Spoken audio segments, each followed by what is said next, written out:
In the Philippines, voting.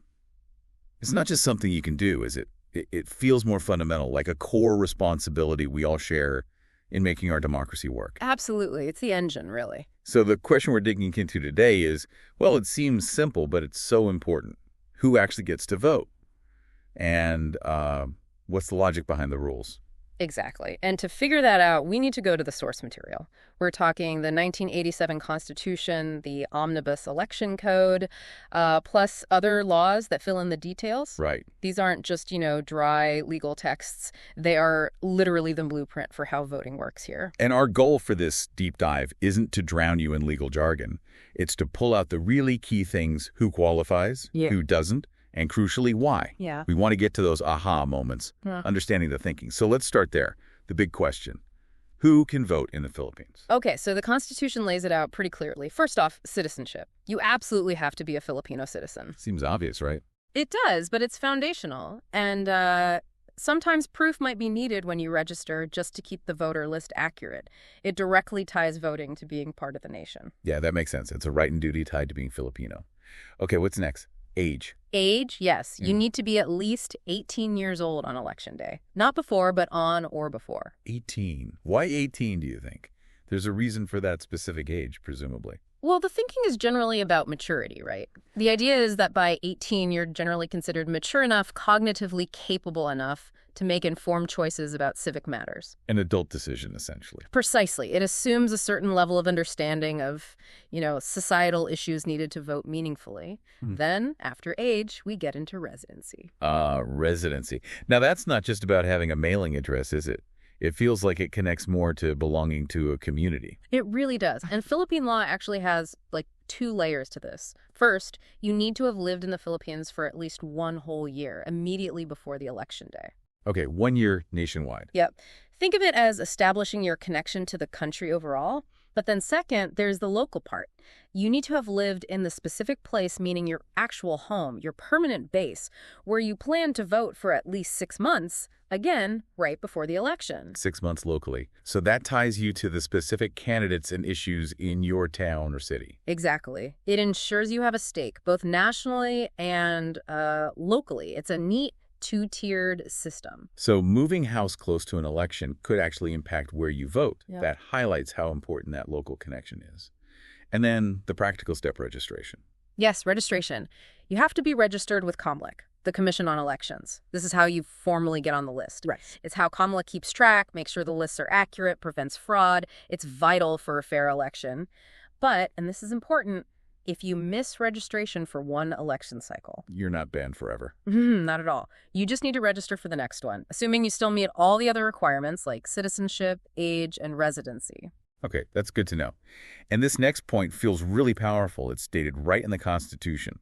No literacy, property, or other substantive requirement shall be imposed. Yes. This is huge. It means whether you can read or write, how much money you have, what you own, none of that can legally stop you from voting. It really grounds the whole thing in universal suffrage, doesn't it? Absolutely. It's a core democratic principle. The idea is maximum inclusion.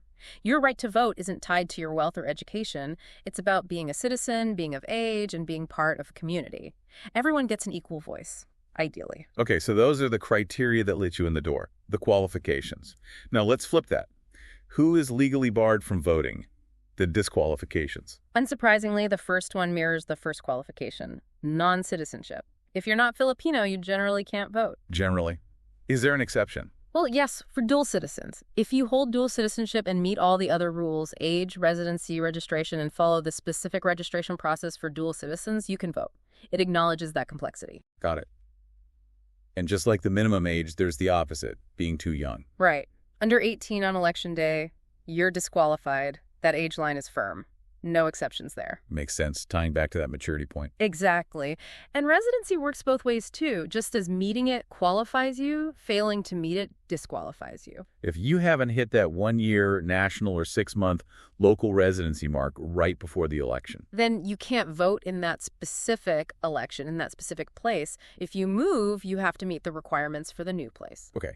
Then we get into disqualifications that are imposed by law based on specific circumstances. These seem a bit more complex. They are, and they often relate to safeguarding the election's integrity or reflecting certain societal standards. One is about mental capacity specifically, being declared insane or incompetent by a court. But it has to be official. Yes. Crucially, it requires a final judicial ruling, not just an opinion, but a formal court declaration that the person lacks the capacity to manage their own affairs. The idea is that informed decision-making needed for voting might be compromised. Okay. Then there's disqualification linked to criminal convictions. That seems like a significant area.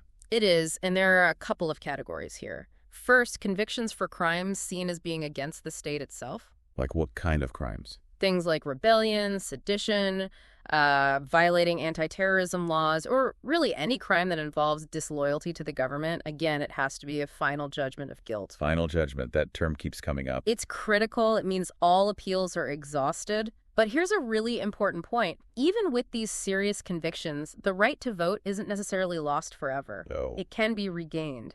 After the person serves their sentence, they can petition the court to have their voting rights restored. It allows for rehabilitation. That's interesting. And there's a second category of crime. Yes. This covers convictions, again by final judgment, for crimes involving what's called moral turpitude. Moral turpitude. What does that mean in practice? It generally refers to acts considered, inherently base or vile. Things like fraud, serious theft, perjury acts that suggest a dishonesty or lack of integrity. Also, any crime where the penalty is imprisonment for more than 18 months falls under this disqualification. And can voting rights be restored here too? Yes, similar process. After serving the sentence and having their civil rights legally restored, they can regain the right to vote. It reflects this balance, holding people accountable, but also leaving room for reintegration into civic life. It's quite nuanced, isn't it? The law allowing pathways back suggests a belief in maybe redemption. I think so.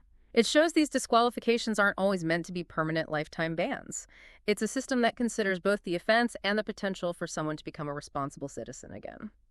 And finally, under disqualifications, there's the practical one we mentioned earlier. Failing to register. Right. If you didn't register with Comlec, you simply can't vote in that election. But again, it's not permanent. Just get registered for the next one. Okay. Now, the law also seems to consider special situations for certain groups of voters, doesn't it? How does it make sure they can participate? Yeah, this is where you see efforts towards broader inclusion. Absentee voting is a big one.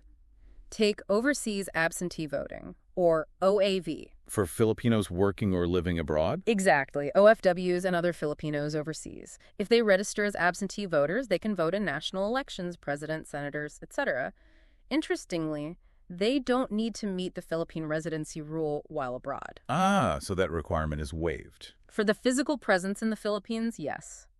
But they still need to meet other criteria and residency rules where they are. It's a way to keep them connected and participating in national decisions. Makes a lot of sense given their contributions. Mm-hmm. Is there absentee voting for people inside the Philippines too? Yes, there's local absentee voting.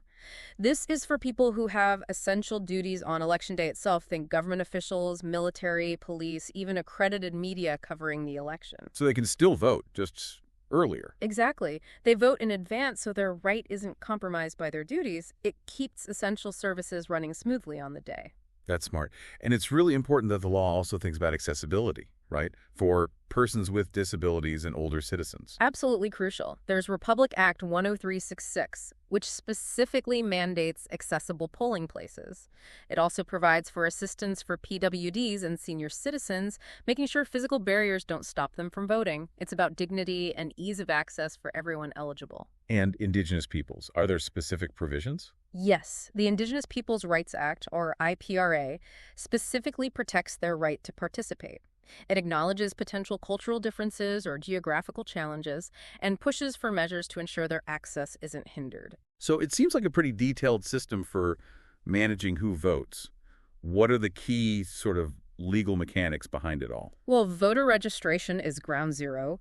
Comlec handles the whole process, getting people registered, managing the databases, and importantly, voter education. The use of biometrics like fingerprints and photos. That was a change, wasn't it? Huge. It really aimed to boost the integrity of the lists, make it harder for, fraudulent registrations. And what if there's a dispute? Someone thinks they were left off the list unfairly, or maybe someone on the list shouldn't be. The law has procedures for that. If you think you were wrongly excluded, you can file a petition for inclusion with the local court. Okay. On the flip side, if a registered voter, a political party, or an election official believes someone on the list is ineligible, they can file a petition for exclusion. Also with the court. Yes, typically the municipal or metropolitan trial courts handle these. It provides a formal way to challenge and review eligibility. And just to circle back one last time on restoring rights for those disqualified due to conviction or incapacity, how does that formally happen? As we touched upon, after the condition for disqualification is resolved, like serving a sentence or being legally declared competent again, the individual can petition the court. They seek formal restoration of their civil and political rights, including the right to vote. It reinforces that pathway back to full citizenship. Okay, that's a lot of ground covered. Let's try to boil it down. What are the absolute core takeaways for someone listening? Who can vote, who can't? Okay, the essentials. To vote, you need to be Filipino, 18 or older on election day, lived in the Philippines for at least a year, and your specific locality for 6 months right before, and be registered. Crucially, things like literacy or owning property don't matter. Right, and the cannot vote list. Basically the opposites. Not Filipino, under 18, don't meet residency rules.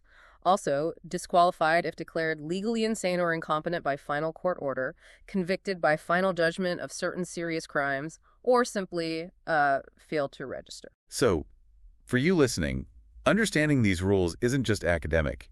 It's really about knowing the basis of your own power in our democracy. Exactly. Whether you're getting ready for your first election or just want to be a more informed citizen, these qualifications and disqualifications are, well, they're the ground rules of the game. Which leads to maybe a final thought for you to chew on. When you look at all these rules, the requirements, the restrictions, the paths to restoration, what does it really mean to be an eligible voter? And, maybe more deeply, how well do you think these regulations balance that fundamental right to participate against the very real need to ensure our elections are fair and credible? That's a great question to ponder. How do we strike that balance? Something definitely worth thinking about as we all engage in our civic life.